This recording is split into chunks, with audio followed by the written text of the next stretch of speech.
একটা কথা শুনেন, বলেন নবীর পরে নবী নাই, নবীর পরে নবী নাই।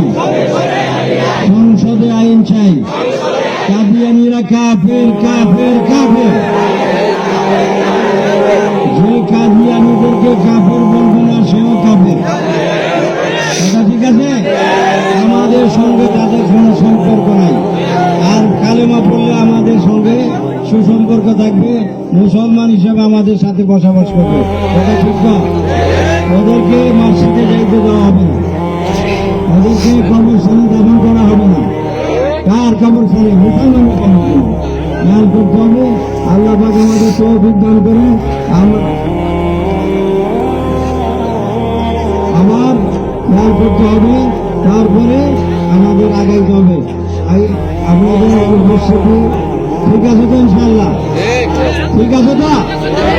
ইনশাআল্লাহ নাসরুন মিনাল্লাহি ওয়া ফাতহুন কারীব। মনে রাখবেন, আল্লাহ পাকের নসরত অতি সহজ। এই দেখেন কত লোক এখানে গ্রুপে থাকে, এই পায়নি, এখন কেন আসে? আল্লাহ আমাদেরকে তৌফিক দান করে। আল্লাহুম্মা সাল্লি আলা সাইয়্যিদিনা